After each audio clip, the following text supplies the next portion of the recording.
Okay, so this is exercise 9-15, or sorry, 9-5. And so it talks about, this is the information, and prepare the monthly income statement in columnar, or in a column form. For February, March, April, inventory is to be shown in the statement at cost. So for an income statement, we do need to have it at cost, but then we will have the gain or loss due to market fluctuations is to be shown separately.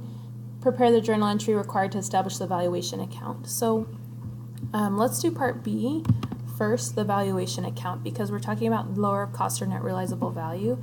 Now when I look at my inventory, when we are valuing at lower cost or net realizable value, I can see that all the values are lower than the cost. So the net realizable value must be lower, and we're going to take the net realizable value, meaning that we do need to decrease our inventory by using an allowance to reduce inventory to net realizable value.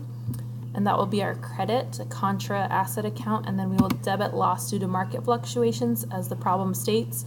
The textbook also says we can do loss due to decline. Let's see the exact wording. But definitely a loss because the net realizable value is going down. It's due to obsolescence or the deterioration of the inventory. So it says loss due to decline in inventory to net realizable value. So you could also use loss due to decline of inventory to net realizable value. This problem says you can do it due to market fluctuations. Both are a loss, both on the income statement. And so over here we can see that our inventory has lost its value a little bit. And so over here we have a loss of 500. So I will debit the loss of 500 here and credit the allowance to reduce inventory to net realizable value. So that would be our entry, our initial entry, and that looks fine to me. As I do my T account, I'd have 500.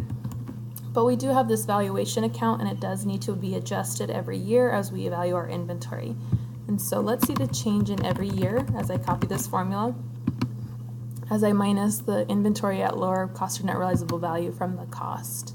So I'm going to do the difference there.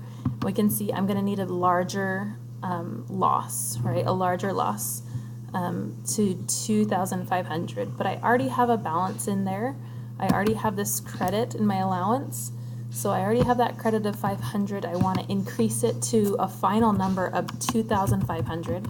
So how do I get my balance, beginning balance, to equal the ending balance that I want it to be at, that my inventory should be at? And so this is the beginning.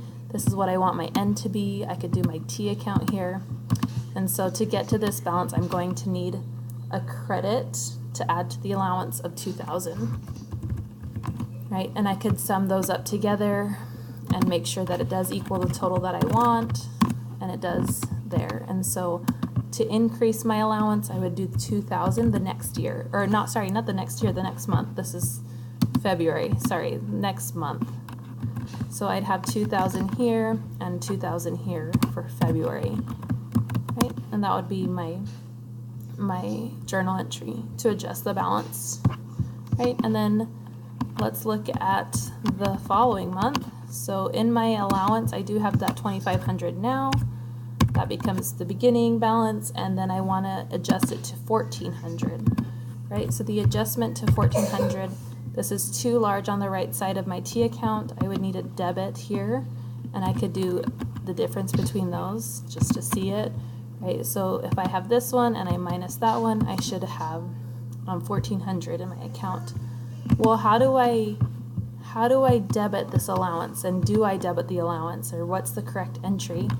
This is like a reversal of a loss. So we can credit the loss, and if you're going to credit a loss, that is a reversal of a loss, and that we're just doing adjusting entries. So we can do a reversal there. And then remember that my entry was 1,100. So I will debit,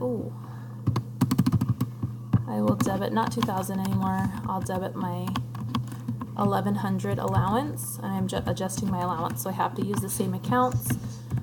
And so that's what your entry would look like to do the adjustment or the reversal of this valuation account. Right, so over here we made a $2,000 adjustment. Over here we made a 1,100. Let's see, this was a negative 2,000. And then this was kind of a positive 1100 as it's coming back a little bit. And then finally, it needs to come back a little bit more. We have our 1400 balance, and a 700 is what it really should be, or that's the ending that we want it to be at. So we will need another 700. So my final entry, debit the allowance, right? We're reversing it, so we have less loss, and that would be 700 here for the final month. Sorry, I'm usually doing this in years, but final month we would have our 700 adjustment there. So that's what they're looking for, this journal entry and also this valuation. And we will put this loss, right? So we will put this loss right here into the income statement, right? And this was our loss due to market fluctuations, right? So over here we do have a loss. Over here it's like a gain, credit the loss, and there'll be a gain, right? And so we'll put that into our income statement. Okay, and now we need to do our part A with the column and during our income statement. So I'll do that in part 2.